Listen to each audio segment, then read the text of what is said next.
Hello friends, welcome back to our channel. I hope आप सभी अच्छे होंगे और आपकी तैयारी भी बहुत अच्छे से चल रही होगी। एचटेट जो 11-12 को ही मतलब हमें एक न्यूज़ मिली है कि 11-12 को अपना एग्ज़ाम हो सकता है।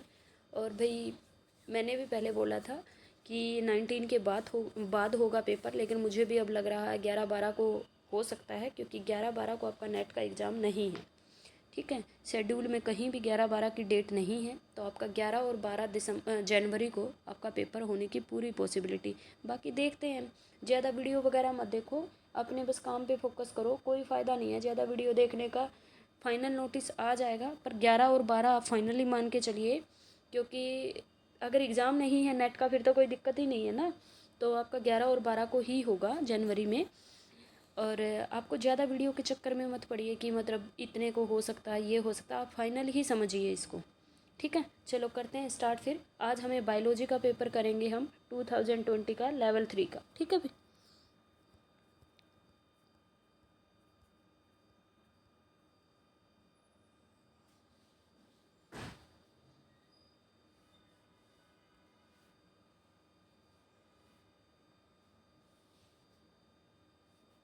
ओके करें स्टार्ट। फिर फर्स्ट क्वेश्चन है, निम्नलिखित में से कौन सी विकास की सही व्यवस्था नहीं है? कौन सी है? विकास में परिवर्तन होता है, यानी कि चेंज होता है, बिल्कुल होता है। प्रारंभिक विकास प्रवर्ती विकास से अधिक महत्वपूर्ण होता है। देखिए, मैंने जो पिछला पेपर करवाया था उसके अंदर ये उल्टा करके दे रखा हुआ था और नोट पूछा हुआ था उसके अंदर भी, तो यही अपना आंसर हो गया था। देखो, अर्ली डेवलप उसमें दे रखा था later development is more important than early development. इसमें दे रखा early development is more critical than later development. तो ये बात बिल्कुल सही है, ये भी सही है। विकास पैटर्न अपूर्वानुमेय होता है, यानी कि अनप्रिडिक्टेबल होता है।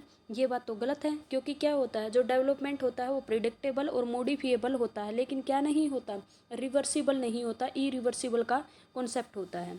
यही था।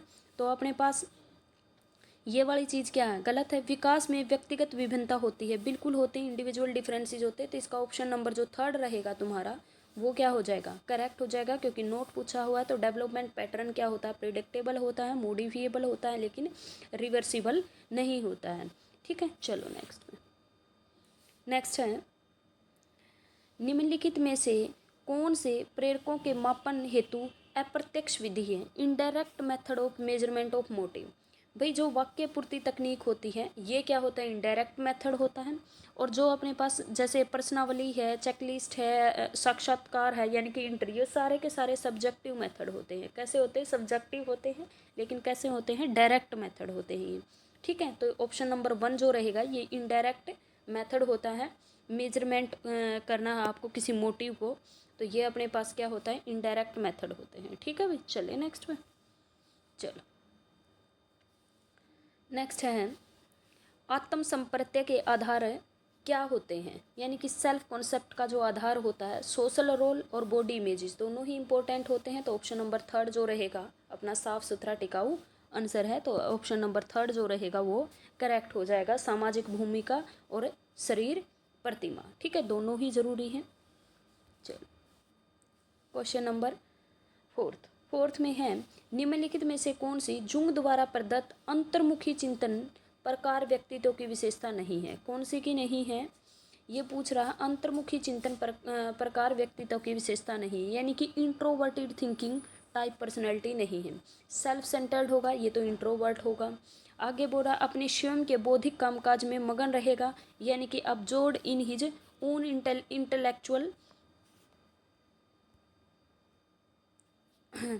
तो इसके अंदर भी वो स्वयं के बौद्धिक कामकाज में क्या रहेगा, मस्त रहेगा। बिल्कुल तथ्यों के आधार पर, बिल्कुल उसे क्या है, वो कुछ भी नहीं सोचेगा, जो उसके सामने है उन्हीं तथ्यों के आधार पे अपना क्या देगा, रिजल्ट देगा, फैक्ट के आधार को सपोर्ट करेगा। वो इमोशनली नहीं सोचेगा कि किसी से वो कनेक्ट नहीं हुआ, क्योंकि वो इंट्रोवर्ट है। लेकिन ये बोल रहा है कि वो आशावादी होगा, ऑप्टिमिस्ट होगा, नहीं वो क्या होगा, पैसिव होगा। क्या होगा, पैसिव होगा। तो ऑप्शन नंबर सेकंड जो रहेगा इसका, ये इसका ऑप्शन हो जाएगा। ठीक है अभी नेक्स्ट है कि 16 से, नेक्स्ट है 16 वर्ष की आयु तक मस्तिष्क का भार लगभग कितना हो जाता है? 16 वर्ष तक कितना हो जाता है भाई, 16 वर्ष तक कितना हो जाता है 1200 ग्राम से 1400 ग्राम तक हो जाता है। कितना हो जाता है? 1200 ग्राम से 1400 ग्राम तक हो जाता है। ठीक है भाई, चले फिर नेक्स्ट में। कौन से मनोवैज्ञानिक ने अपनी पुस्तक हेरिडिटरी जीनियस में हेरिडिटरी जीनियस में व्यक्तिगत विभेद का वैज्ञानिक ढंग से विवेचन प्रस्तुत किया है? हेरिडिटरी जीनियस बुक किसने लिखी थी? ये तो सर फ्रांसिस गाल्टन ने लिखी थी। किसने लिखी थी? सर फ्रांसिस गाल्टन ने। तो इसका ऑप्शन नंबर 4 रहेगा, वो करेक्ट हो जाएगा।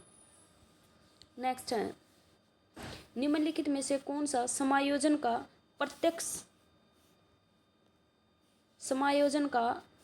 प्रत्यक्ष तरीका है? कैसा? डायरेक्ट मेथड पूछ रहा है। फिर रिप्रेशन नहीं, रिग्रेशन नहीं, रैशनलाइजेशन नहीं, क्या हो जाएगा? ऑप्शन नंबर 4 हो जाएगा। ठीक है, क्यों? क्योंकि रिप्रेशन, रिग्रेशन और रैशनलाइजेशन ये तो तीनों सिग्मंड फ्रॉइड ने दिए थे। किसके? ये तो ईगो डिफेंस मैकेनिज्म है। क्या है ये तो डिफेंस मैकेनिज्म है। रिप्रेशन भी, रिग्रेशन भी और रैशनलाइजेशन भी। तो इसका ऑप्शन नंबर 4 बचा, यही क्या हो जाएगा? इसका आंसर हो जाएगा। चलिए नेक्स्ट पे। नेक्स्ट है, निम्नलिखित में से कौन सी उन्मुख्यता कोहलबर्ग के द्वारा दिए गई, यानी कि कैसी? पोस्ट कन्वेंशनल लेवल से। ये पूछ रहा पोस्ट कन्वेंशनल लेवल में कौन सा आएगा? देखो भाई, कोहलबर्ग ने क्या दिए हैं? 3 लेवल दिए हैं और हर लेवल की क्या दी है? 2 स्टेजेस दी हैं। तो कितनी दी है उसने? 6 स्टेजेस दी है कोहलबर्ग ने। कौन सा दिया? मोरल डेवलपमेंट की थ्योरी दी है कोहलबर्ग ने। और कौन कौन सी?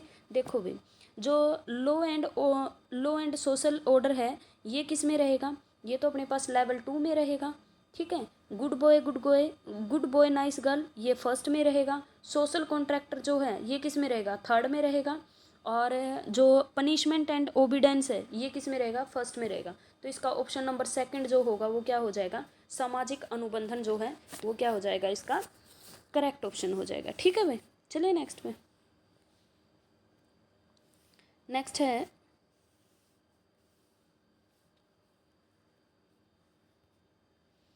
निम्नलिखित में से कौन सी किशोरावस्था की विशेषता नहीं है? अच्छा, इमोशनली स्टेबिलिटी होती है? नहीं होती। कंस्ट्रक्ट मेंटल मूड्स, यानी कि विरोधी कॉन्ट्रैक्टिंग, हम क्या नहीं, कॉन्ट्राडिक्ट नहीं करते, कॉन्ट्रास्टिंग मेंटल मूड्स, ये बात बिल्कुल सही बात है। विरोधाभास होता है। एंग्जाइटी होती है, बिल्कुल व्यवसाय की चिंता होती है। वीर पूजा की भावना होती है, फीलिंग ऑफ हीरो वर्शिप होती है, ये बात भी बिल्कुल सही है। तो नोट पूछा हुआ है, तो ऑप्शन नंबर ए जो रहेगा, इमोशनल स्टेबिलिटी नहीं होती, ये बोला इमोशनल स्टेबिलिटी होती है। तो ऑप्शन नंबर 1 जो रहेगा इसका करेक्ट हो जाएगा। ठीक है भाई, चलिए नेक्स्ट में। उन ज्ञान अथवा कौशलों का कथन जिन्हें विद्यार्थियों का अनुदेशन के बाद सीख जाना चाहिए, क्या कहलाता है? उसको क्या कहते हैं? उसको कहते हैं इंस्ट्रक्शनल ऑब्जेक्टिव। उसके बाद उसने मास्टरी क्या कर लेनी चाहिए? मास्टरी अगर किसी चीज़ में होल्ड कर ली है तो उसको, इसका मतलब उसको ऑब्जेक्टिव मिल गए हैं, यानी कि इंस्ट्रक्शनल ऑब्जेक्टिव उसका कंप्लीट हो गया है, तभी उसने किसी चीज़ पे मास्टरी हासिल की है। ठीक है भाई, चलें फिर नेक्स्ट में। एक भाई, वीडियो को ज़्यादा से ज़्यादा लोगों तक शेयर करो, चैनल को सब्सक्राइब करो। मैं आपके लिए इतनी मेहनत कर रही हूँ तो आप भी थोड़ा सा तो सपोर्ट करिए प्लीज़। चलें, निम्नलिखित में से कौन सा अच्छी स्मृति का लक्षण नहीं है? यानी कि note the good symptoms of the good memory. Rapidity होगा, यानी कि किसी चीज़ में क्या होगी? तीव्रता होगी। औसत धारण करेगा, ये बात तो गलत है, क्योंकि एवरेज रिटेंशन थोड़े होगा, उसका हाई रिटेंशन होगा, तभी चीज़ों को याद कर लेगा। शुद्धता होगी, एक्यूरेसी बिल्कुल होगी। सही सामग्रियों का सही समय पर श्रवण करना, यानी कि recall the right material at right time, ये बात भी बिल्कुल सही है। तो इसका ऑप्शन कौन सा आ जाएगा? इसका ऑप्शन नंबर 2 आ जाएगा। ठीक है, कौन सा आ जाएगा? ऑप्शन नंबर 2 जो रहेगा इसका करेक्ट ऑप्शन रहेगा। ठीक है भाई, चलिए फिर नेक्स्ट। निम्नलिखित में से कौन सा संप्रत्यय बंडूरा के सामाजिक अधिगम सिद्धांत से संबंधित नहीं है? यानी कि बंडूरा का जो सोशल लर्निंग थ्योरी है उससे रिलेटेड नहीं है, अडेप्टेशन नहीं है भाई, क्योंकि हमें नहीं पता ये किसने दिए थे, बंडूरा ने दिए थे, लेकिन हमें पता अडेप्टेशन जो है वो प्याजे का है। अडेप्टेशन किसका है? प्याजे का। अनुकूलन जो है वो प्याजे का। तो ऑप्शन नंबर 2 इसका करेक्ट रहेगा। ये कुछ क्वेश्चन आपके लिए नए होंगे, अब आपको इससे आइडिया आ जाएगा कि आपको क्या पढ़ना है स्टैट में। ठीक है, बहुत सही कर रहा है जो बच्चा एस्टेट के प्रीवियस ईयर कर रहा है, क्योंकि साइकोलॉजी में 20-22 तक तो सभी ले आते हैं, लेकिन 20-22 से ऊपर नहीं जा पाते क्योंकि उनको पता ही नहीं होता कि उन्होंने थ्योरी में क्या छोड़ दिया। थ्योरी में इतना इजी थ्योरी थोड़ी पूछ रहा है, एस्टेट में जैसे सीटेट में होती है इतनी इजी नहीं होती भाई। चलो, सेल्डन के शारीरिक गठन के आधार पर श्रेणीकरण को मानते हुए प्रबल एंडोमार्फ व्यक्तियों का श्रेणी अनुपात क्या बताती है भाई, कितना होता है। यानी कि जो प्रीडोमिनेट एंडोमॉर्फ पर्सन होते हैं, प्रीडोमिनेट एंडोमॉर्फिक पर्सन होते हैं, उनके लिए होता है 711। क्या होता है? 711। ठीक है, किसका? प्रीडोमिनेट एंडोमॉर्फ पर्सन का क्या होता है? सेल्डन ने बताई थी रैंकिंग क्या होती है, 711। नेक्स्ट है इरेक्शन पे है। नेक्स्ट मैंने कहा था कि इरेक्शन की थ्योरी पढ़ लेना। इरेक्शन ने कितनी वो दी थी अपनी, उसने 8 स्टेजेज बताई थी और सबसे लास्ट वाली ये स्टेजेज बताई थी। ठीक है, तो इसकी ये पूछ रहा 5th कौन सी होगी? 5th तो इसमें तो कन्फ्यूजन नहीं होनी चाहिए, ये तो 6 है तो 5th यही होगी, आइडेंटिटी वर्सेज रोल कन्फ्यूजन। और ये तो सबको याद रहती है, एंटीमेशी वर्सेज आइसोलेशन कौन सी होती है? 6 होती है। और 5th होती है आइडेंटिटी वर्सेज रोल कन्फ्यूजन। अगर उसको प्यार, लव, केयर मिलेगी तो वो अपनी एक आइडेंटिटी बना लेगा, वरना उसे रोल कन्फ्यूजन हो जाएगी, यानी कि क्या हो जाएगी? लाइफ खराब हो जाएगी। ठीक है, निम्नलिखित में से कौन सा गिलफोर्ड द्वारा प्रदत्त सृजनात्मकता का तत्व नहीं है? यानी कि गिलफोर्ड के द्वारा क्रिएटिविटी जिससे नहीं मिलती, फ्लुएंसी है। अगर अपने पास प्रवाहिता है इसका मतलब बच्चा क्रिएटिव होगा, इंटेलिजेंस होगा, लचीलापन होगा, मौलिकता होगी। लेकिन ऑप्शन नंबर 2 फिर बच गया और यही क्या हो जाएगा? आंसर हो जाएगा। चलिए नेक्स्ट पे, निम्नलिखित में से कौन सा अधिगम के धनात्मक स्थानांतरण का प्रकार नहीं है? Positive transfer of learning. भाई लर्निंग 3 तरह से होती है, या तो पॉजिटिव होती है, या फिर क्या होती है? नेगेटिव होती है, या फिर क्या होती है? जीरो लर्निंग होती है। अब इसके ऑप्शन में ही सीधा सीधा पड़ा है, तो इसमें तो शायद आपको कंफ्यूज ही नहीं होना चाहिए। तो जीरो ट्रांसफ़र जो है वो तो क्या है? लर्निंग का ही एक प्रकार है। तो पॉजिटिव ट्रांसफ़र ऑफ लर्निंग कैसे हो सकती है? तो ऑप्शन नंबर 4 इसका करेक्ट हो जाएगा। ये तीनों के तीनों जो है ये पॉजिटिव ट्रांसफ़र ऑफ लर्निंग के एग्जाम्पल होते हैं। लेटरल ट्रांसफ़र, हाँ, एक होता सीक्वेंशनल और एक हॉरिजॉन्टल। ठीक है, चलिए नेक्स्ट पे। नेक्स्ट है which of the following is not the Freud sexual stages? कौन सी नहीं है? ऑटोनॉमी के बारे में नहीं बताता। ऑटोनॉमी के बारे में कौन बताता है? ऑटोनॉमी के बारे में बताते हैं प्याजे भाई साहब, तो ये वाला नहीं होगा। फैलिक स्टेज भी सीखी है, एनल भी, ओरल भी, लेकिन हमें पता है कि ऑटोनॉमी के बारे में कौन बताते हैं? प्याजे बताते हैं। तो ऑप्शन नंबर 2 जो हो जाएगा इसका करेक्ट ऑप्शन हो जाएगा। ठीक है, 18th है, किसने कहा कि ये अपनी कॉपी में लिख लेना भाई, किसने कहा कि मनोविज्ञान जीवित जीव जंतुओं के बर्ताव का धनात्मक विज्ञान है? यानी कि जो साइकोलॉजी है is a positive science of conduct living creature. ठीक है, क्रिएचर्स। तो ये बात किसने कही थी? ये बात कही थी विलियम मैकडूगल ने। किसने कही थी? सर विलियम मैकडूगल ने कही थी। ठीक है भाई, कि जो साइकोलॉजी है वो क्या होती है? जीव जंतुओं के बर्ताव का धनात्मक विज्ञान है। साइकोलॉजी क्या है? जीव जंतुओं के बर्ताव का धनात्मक विज्ञान है, यानी कि पॉजिटिव साइंस है। पॉजिटिव साइंस है किसकी? जीव जंतुओं के बर्ताव की। ठीक है, क्लियर है? नेक्स्ट करें फिर। चलो, क्वेश्चन नंबर 19 है, निम्नलिखित में से कौन सी शिक्षा मनोविज्ञान के अध्ययन की मनोभौतिकी विधि नहीं है? मनोभौतिकी विधि नहीं है। ठीक है भाई, चलो, यानी कि साइकोलॉजिकल मेथड नहीं है एजुकेशनल साइकोलॉजी का। साइकोलॉजिकल मेथड कौन सा नहीं है? ये कहता है न्यूनतम परिवर्तन की विधि अथवा सीमा की विधि बिल्कुल कर सकते हैं। शिथिल उद्दीपक की एक ही उद्दीपक देते रहो, ये भी क्या होता है? एक साइकोलॉजिकल मेथड होता है। औसत अथवा माध्यम त्रुटि, ये तो तुम बीएड में पढ़ते ही हो ना, जो मैथ्स सब्जेक्ट जिसके पास होगा वो तो ये करते हैं ना कि आप क्या करते हो? मीन, एरर और एवरेज निकालते हो। ये कैसा है? साइकोलॉजिकल मेथड ही तो है। ये कहता है मॉडिफिकेशन ऑफ इंडिविजुअल एटीट्यूड। भाई कभी भी एटीट्यूड को आप चेंज कर सकते हो, ये साइकोलॉजिकल मेथड है? नहीं। तो ऑप्शन नंबर 4 जो रहेगा वो इसका करेक्ट हो जाएगा, क्योंकि गलत पूछा था और यही गलत है। नेक्स्ट है पूर्व ज्ञान के रूपांतरण संगठन एवं पुनर्संगठन के द्वारा ज्ञान की रचना की जाती है। यह निम्नलिखित में से किसके दृष्टिकोण की सर्वोत्तम व्याख्या करता है? किसने कही थी बात? Knowledge is constructed by the transforming, organising and reorganising provided knowledge. This best explanation कौन कहते हैं? एक ही इंसान था, कौन था? प्याजे। ऑप्शन नंबर 1 इसका करेक्ट हो जाएगा। नेक्स्ट है प्याजे के संज्ञानात्मक विकास के सिद्धांत अनुसार ज्ञान का आधारभूत निर्माण यानी कि basic building block of knowledge, little scientist आ जाए, ये बात प्याजे ने कही थी। और basic building block of knowledge उसने स्कीमा को कहा था। किसको कहा था? स्कीमा को। नेक्स्ट है एक अंग्रेजी का अध्यापक ने अपने विद्यार्थियों को पढ़ाते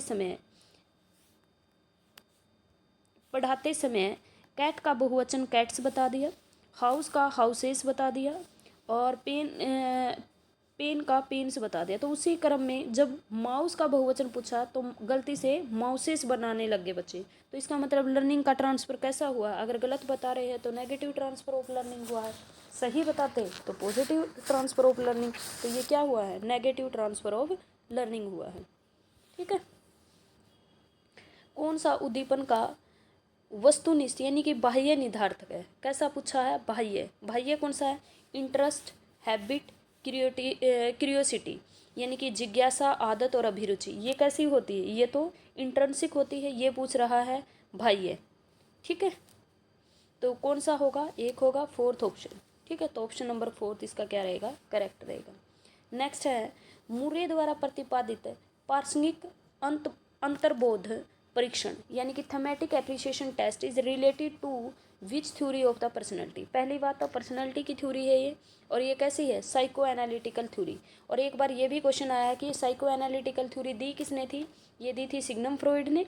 और साइको एनालिटिकल थ्योरी में जो थमेटिक एप्रिसिएशन टेस्ट है ये कैसा टेस्ट है? प्रोजेक्टिव टेस्ट होता है। और किससे लिया गया है? कौन सी थ्योरी से? साइको एनालिटिकल थ्योरी से लिए गए हैं। ये सारे टेस्ट साइको एनालिटिकल थ्योरी से लिए गए हैं। थमेटिक एप्रिसिएशन टेस्ट एक प्रोजेक्टिव टेक्निक है। और थमेटिक एप्रिसिएशन टेस्ट में कितने कार्ड होते हैं? 31 कार्ड होते हैं, जिसमें 10 महिलाओं के लिए है, 10 पुरुषों के लिए और 10 कॉमन है और एक फेस कार्ड होता है। ठीक है भाई। और किसने दिया था thematic appreciation test? Henry and Murray ने दिया था शायद।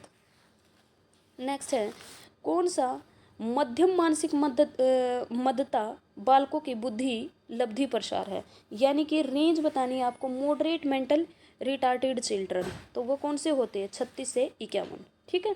और जो बिलो 20 होते हैं वो तो क्या होते हैं? इडियट होते हैं। ठीक है। और ये कैसे होते हैं? ये मेंटली रिटार्ड होते हैं, मेंटली रिटार्डेड होते हैं।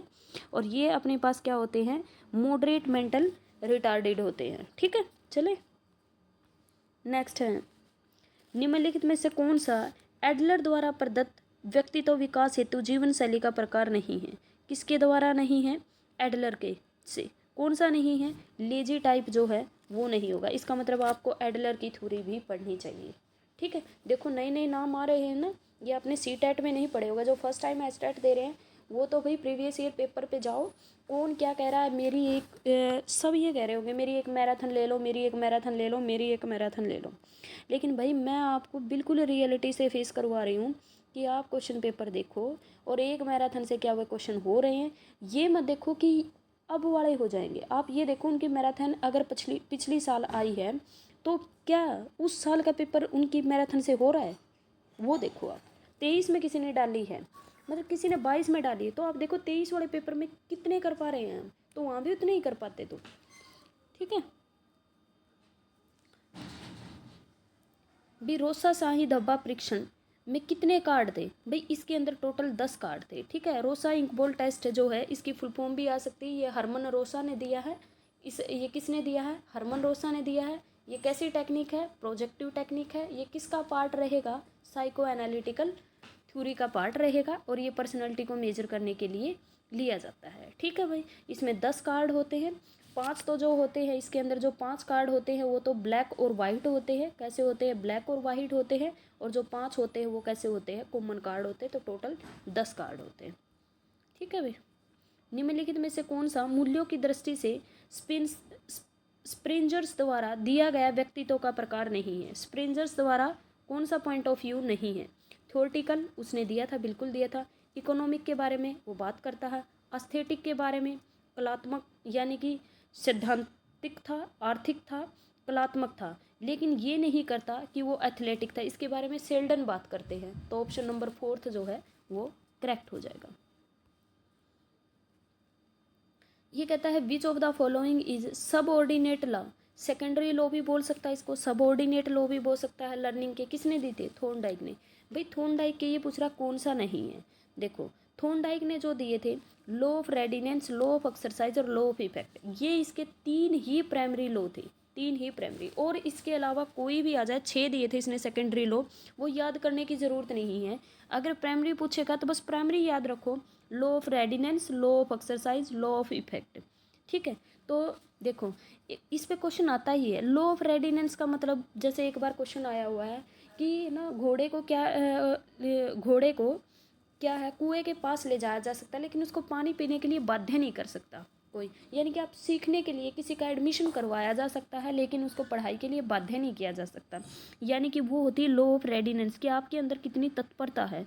लॉ ऑफ एक्सरसाइज, आप कितनी प्रैक्टिस कर पाते हैं। लॉ ऑफ इफेक्ट होता है कि आप कैसे दोस्तों में रह रहे हैं, उसका क्या पड़ता है, प्रभाव पड़ता है। अगर आप अच्छे लोगों के साथ रह रहे हैं, अच्छे लोगों के साथ बैठते हैं, तो आपका जो बर्ताव रहेगा वो क्या होगा, अच्छा होगा, क्योंकि उनका प्रभाव पड़ रहा है। और अगर आप ड्रिंक करने वाले बंदे के साथ बैठ रहे हो रोज़, या फिर चोरी करने वालों के साथ बैठ रहे हैं, तो आप भी चोर बन जाओगे। यानी कि उसका क्या पड़ता है, इफेक्ट पड़ता है। ये नहीं है कि बनोगे ही बनोगे, लेकिन पॉसिबिलिटी ज़्यादा है। ठीक है, तो क्या आ जाएगा, लॉ ऑफ मेंटल जो सेट है, यानी कि मानसिक वृत्ति का नियम, वो उसका सेकेंडरी लॉ होगा, क्योंकि प्राइमरी ये 3 लॉ ही होते हैं। ठीक है, नेक्स्ट अभी क्वेश्चन नंबर 30। निम्नलिखित में से कौन सी किशोरावस्था की सही विशेषता नहीं है। ठीक है, adolescence transitional stage between childhood and adulthood, ये बात बिल्कुल सही है। एडोलोसेंस जो होती है, adolescence there is a vague individual status, ये बात बिल्कुल क्या कह रहा है, अस्पष्ट व्यक्ति, तो बिल्कुल सही बात है। Adolescence is a threshold of adulthood, बिल्कुल सही बात है। Adolescence is a time of realism, यानी कि किशोर अवस्था वास्तविकता का समय है, नहीं। वास्तविकता से तो वो तो सूडो मैच्योरिटी होती है उस टाइम पे, तो वास्तविकता का समय तो होता ही नहीं। क्या होती है, जो एडोलोसेंस होती है उस टाइम पे क्या होती है, सूडो मैच्योरिटी होती है, तो यानी कि वास्तविकता नहीं होती। जो रियलिज्म है उस पे काम नहीं करता, टाइम ऑफ रियलिज्म नहीं होता, सूडो मैच्योरिटी होती है उस टाइम। तो ऑप्शन नंबर 4 जो रहेगा सस्ता टिकाऊ ऑप्शन अपना यही है। चलो भाई, आज का ये सेशन अपना कंप्लीट हो गया। आई होप आपको समझ आया होगा। अगर आपको कुछ भी कोई भी क्वेरी है तो आप मुझे कमेंट करके बता सकते हैं। मैं पूरी कोशिश करूँगी कि उसको, जो भी आपको डाउट है उसको मैं आपको बता सकूँ। और कल शायद या आज शाम तक आपकी जो प्रीवियस ईयर के, यानी कि 2023, 2022 और 2021 का जो पीजीटी का अपना पेपर है, उसका मेरा सारा काम हो गया है। तो उसके रीजनिंग और मैथ्स के जो क्वेश्चन हैं आपके, उनका सॉल्यूशन आएगा। इसी तरह मैं पीडीएफ फॉर्म में लेकर आऊँगी, क्योंकि उससे आपका टाइम बचता है। ठीक है, आपको क्या करना है, वो क्वेश्चन करने हैं और उनको बार बार उन्हीं को प्रैक्टिस करो। अगर कोई कॉन्सेप्ट रिलेटेड है कि कोई कॉन्सेप्ट मुझे सिखाने की ज़रूरत है, मुश्किल हो रहा है और बार बार रिपीट हो रहा है, तो उसके ऊपर मैं कॉन्सेप्ट पे भी आपको समझा दूंगी। वैसे तो मैं सारे क्वेश्चन में एक्सप्लेनेशन इतना अच्छे से दूंगी कि आप लोगों की क्लियर हो जाए कि एक तो ना 4-5 क्वेश्चन हर बार रिपीट हो रहे हैं। और एक भाई मैंने ऑब्जर्व किया है कि जो आपका 10 नंबर का मैथ आता है और 10 नंबर की जो रीजनिंग आती है, वो 10 नंबर का मैथ और रीजनिंग जो है, उसमें से 4-5 क्वेश्चन रीजनिंग के और 4-5 क्वेश्चन मैथ के हर टाइम एक ही पैटर्न पे पूछ रहा है। और 4-5 क्वेश्चन 2023 में टीजीटी का पेपर थोड़ा सा हार्ड रहा है, क्योंकि उसके अंदर ज्योमेट्री आनी स्टार्ट हो गई है। लेकिन पीजीटी का लेवल टीजीटी से मैथ और रीजनिंग का लो रहता है, टीजीटी का लेवल हाई है। मैथ और रीजनिंग का जो कॉमन मैथ और रीजनिंग है, पीजीटी का लेवल लो है। उसमें क्या हो रहा है, हर बार एक ही चीज़ पूछ रहा है। 4-5 क्वेश्चन तो उनके फिक्स्ड है, जो एक ही स्टेटमेंट सेम नहीं दे रहा, लेकिन पैटर्न सेम है, वही लगाना है बस आपको। तो बस यही जो 60 क्वेश्चन मैं टीजीटी के करवाऊंगी और 60 क्वेश्चन मैं पीजीटी के करवाऊंगी। तो ये जो क्वेश्चन रहेंगे 60 क्वेश्चन आपके, मतलब 120 क्वेश्चन हो जाएंगे, जिसके अंदर 60 मैथ के होंगे, 60 किसके होंगे, रीजनिंग के होंगे, वो मैं सारे क्वेश्चन करवाऊँगी। तो आपको उस वीडियो को ज़्यादा से ज़्यादा लोगों तक शेयर करना है, चैनल को सब्सक्राइब करना है, और आपको खुद तो वो देखने ही है। ये करना है कि एक बार पूरी वीडियो देख के आपको बार बार रोज़ एक बार आधा घंटा निकाल के वो वीडियो दोबारा चला के दोबारा क्वेश्चन निकाल के देखना और खुद से निकालने की कोशिश करना है। ठीक है, जितना हो सकेगा मैं वीडियो छोटी ही रखूँगी वो, लेकिन वो एक ही वीडियो में पीजीटी के सारे करवा दूँगी और एक वीडियो में सारे टीजीटी के करवा दूँगी। ठीक है, चलो भाई, बाय बाय, टेक केयर, मिलते हैं नेक्स्ट वीडियो में।